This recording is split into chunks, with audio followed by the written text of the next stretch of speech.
Bueno, estamos acá de nuevo. Se cortó, me llamaron por teléfono y se cortó. ¿Hasta dónde han escuchado? ¿Me quieren contar?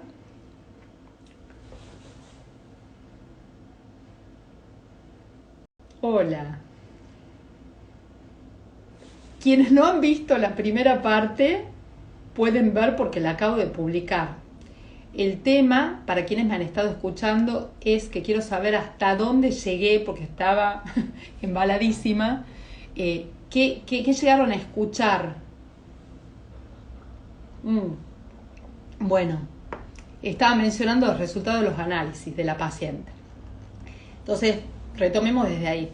Le pido estudios desde la primera consulta en febrero, pero hubo dificultades con la obra social, una obra social muy conocida, que empieza con O y termina con E. Acá en Tucumán, en mi provincia, lamentablemente a los médicos que pedimos muchos estudios nos pusieron como en una lista negra y, bueno, mucha dificultad para hacer los pedidos de análisis. Entonces, entre una cosa y otra y un cambio de obra social, los estudios tardaron en hacerse. Mientras tanto, sus padres decidieron avanzar igual con la dieta sin gluten porque acá, ahí está, ahí voy a ver el paréntesis que quería abrir. Después les leo los resultados. Hay criterios para llegar a un diagnóstico, que es fundamental llegar a un diagnóstico de celiaquía, ¿sí? Tenemos, bueno, la clínica, todo lo que, los datos, la información que podemos recabar en la anamnesis. Hay síntomas digestivos y o extradigestivos que nos pueden hacer sospechar celiaquía. A veces no hay prácticamente síntomas digestivos. Por supuesto, el que busca encuentra, va a haber algo, en general, siempre. Pero nada que sea tan, a veces tan rotundo, evidente, que nos puedan llevar fácilmente al diagnóstico. Pero puede haber anemia crónica, como les decía en el caso de esta nena, trastornos también en el comportamiento, manifestaciones de un estado alérgico, inflamatorio, recurrente, permanente. Puede haber trastornos del sueño, puede haber algunos síntomas por déficit de nutrientes, de vitamina D, de vitamina K, de vitaminas del grupo B, puede haber dolores de cabeza, migrañas, síntomas que tienen que ver también con el sistema nervioso, dificultad, pérdida de la claridad para pensar, puede haber síntomas vinculados a trastornos del neurodesarrollo. Bueno, la verdad que los síntomas extradigestivos de la celiaquía, como digo, debería ser una charla, una videoconferencia que sea exclusiva de eso, ¿no?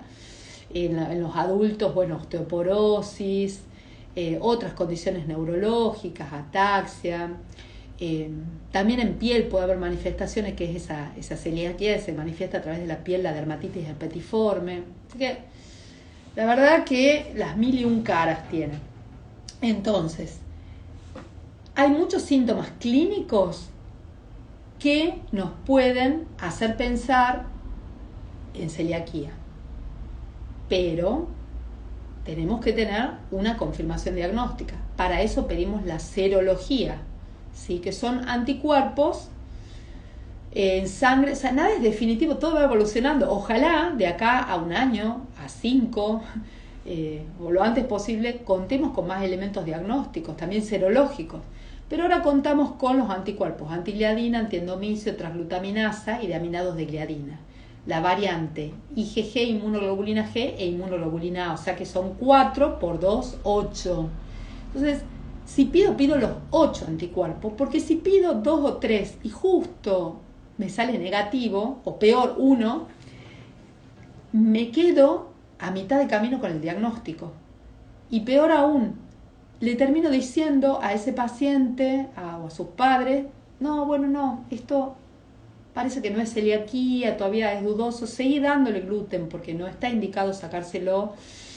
Y quizás pasan meses, años de perderse un diagnóstico, de seguir un derrotero de patologías de las más leves a las más complicadas, porque también la celiaquía es la puerta abierta para la autoinmunidad. Ya de por sí es una enfermedad autoinmune la celiaquía, pero es la puerta abierta para otras autoinmunes, que la celiaquía es la única patología autoinmune que se soluciona sacando un alimento. Las otras, lejos de solucionarse sacando un alimento, sí van a mejorar, por supuesto, y siempre que hay un autoinmune, igual aunque no sea diagnóstico de celiaquía, yo recomiendo quitar el gluten, pero siempre, o sea, nunca recomiendo quitar el gluten si no agotamos todas las instancias diagnósticas, ¿se entiende? Porque si no, después es mucho más difícil.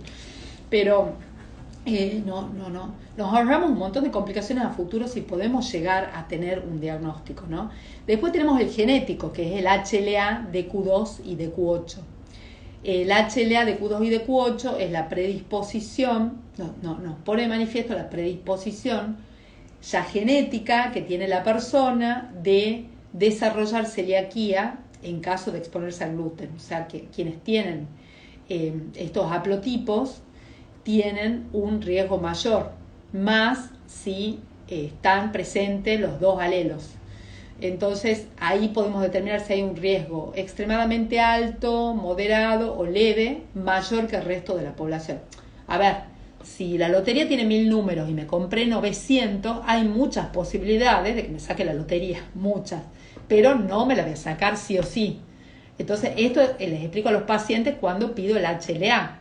Tengo todos los números, ¿sí? O tengo 900 de 1000 números, y bueno, si como gluten es muy posible que desarrolle, ¿no? Es una celiaquía latente, pero no significa que por ser positivo el HLA yo sea celíaco, más si estoy evitando consumir gluten y me cuido a futuro. Está bueno como para también hacer medicina preventiva, predictiva. Entonces, ese es otro parámetro más. Y si es negativo, es muy improbable que la persona expuesta al gluten desarrolle celiaquía, pero en medicina nada es tan matemático, ¿no? Y después tenemos el estudio histológico, la endoscopía con biopsia. Ahora, hay que tener en cuenta que la celiaquía tiene lesiones en mosaicos, como parcheadas, ¿sí? Partes sanas, partes enfermas, o sea que hay que sacar distintas partes de la mucosa, el duodeno, para poder tener más posibilidades de diagnóstico, que no haya un falso negativo. Pero aún así puede haber dudas, ¿no? Pueden darse casos dudosos, capaz que no están tan avanzadas las lesiones, y ahí está bueno complementar con citometría de flujo, inmunohistoquímica, que no es que siempre se realiza así, se agota hasta la última instancia. Inclusive cuando hay posibilidades en algunos países, algunos lugares, de hacer estudios de depósitos subepiteliales de transglutaminasa tisular, por ejemplo, bueno, más nos podemos aproximar a un diagnóstico, porque siempre puede haber posibilidades de un falso negativo. Entonces son diferentes criterios. Recomiendo seguir a Fasano, que es el pope de la celiaquía, para ver esta permanente, los criterios que están en permanente evolución, y la búsqueda de llegar más fácilmente a diagnósticos y por ende a recomendaciones terapéuticas. Y ya el quinto criterio es la dieta sin gluten. O sea, si el paciente mejora significativamente con la dieta sin gluten, ya es otro criterio importante. Entonces, de esos 5, la clínica, la serología, el genético, el histológico y la dieta sin gluten, el efecto que produce, de esos 5, con que 4 estén presentes, ya nos pueden llevar un diagnóstico. A veces 3, eso según criterio, a veces 3. Entonces, vamos a este caso, a esta paciente.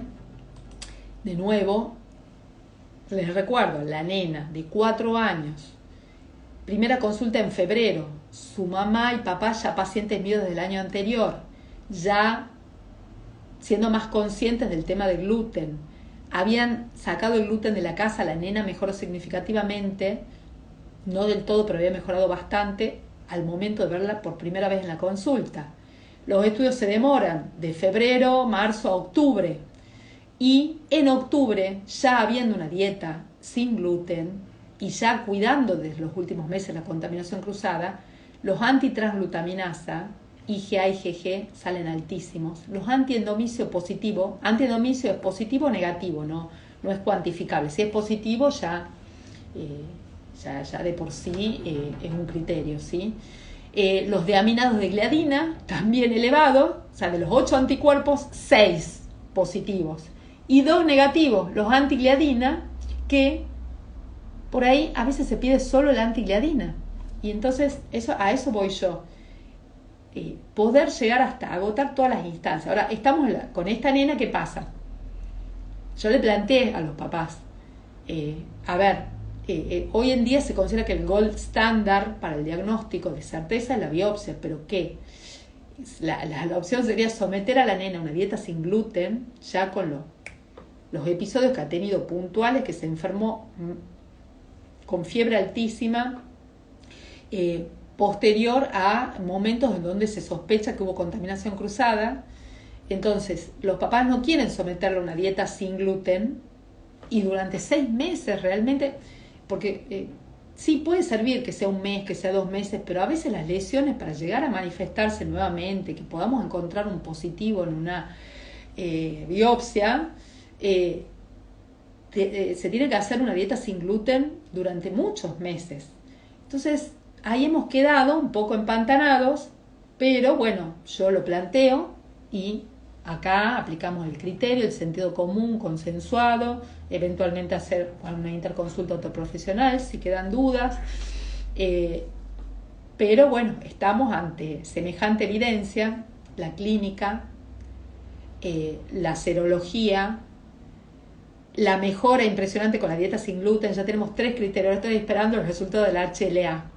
Ya teniendo un 4º criterio, bueno, ¿qué más queda por decir? Y este caso, por suerte, estoy muy contenta porque se está resolviendo muy bien, pero a veces ya el paciente me llega así, en una zona gris, y habiendo hecho una dieta sin gluten previamente, y por ahí no está dispuesto a llegar hasta la última instancia, o tampoco está dispuesto a hacer una dieta 100% libre de gluten porque no tiene el diagnóstico de celiaquía, y bueno, y entramos en un terreno pantanoso, difícil, y bueno, ese es el desafío que tenemos los médicos, ¿no? Bueno, espero que haya servido, haber sido clara. Si tienen alguna pregunta me la pueden hacer, van a quedar subidos estos videos. Y